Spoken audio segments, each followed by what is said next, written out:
Hi అండి, welcome to mini vlog. Srisailam Mallanna స్వామిని దర్శించుకుని ఇంకా ఇంటికైతే బయలుదేరిపోయాం. మధ్యలో శ్రీశైలం ప్రాజెక్ట్ దగ్గర ఆగాము.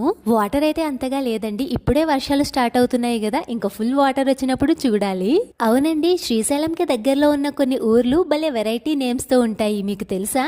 ఈగలపెంట, దోమలపెంట అనే ఊర్లు ఉన్నాయి. ఆ ఊరికి ఆ పేర్లు ఎలా వచ్చాయా అని థింక్ చేస్తున్నాను. మీకు కానీ తెలుసుంటే కామెంట్ సెక్షన్ లో కామెంట్ చేయండి. ఇప్పుడైతే కొండ మీద ఉన్నాము. ఆపోజిట్ కొండను చూస్తే భలే ఉందండి. అసలు రోడ్లైతే ఆ మూల నుంచి ఈ మూలకు, ఈ మూల నుంచి ఆ మూలకు మెలికిల్లో కొండ పై వరకు ఉన్నాయి. కార్లో వస్తుంటే తెలియలేదు కానీ ఇలా దిగి చూస్తేనే అర్థమైందండి. ఆ కొండ మీద నుంచి ఈ కొండ మీదకి భలే వచ్చేసామని ఆశ్చర్యంగా అనిపించింది. అసలు కాసేపు అందరము ప్రకృతిని ఆస్వాదించాము.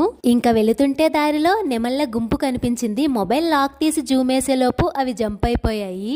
నెమళ్ళు భలే జంప్ చేస్తున్నాయండి. ఒక చెట్టు మీద నుంచి ఇంకో చెట్టుకి చాలా డిస్టెన్స్ వరకు జంప్ చేస్తున్నాయి. నేనైతే ఫస్ట్ టైం చూసాను.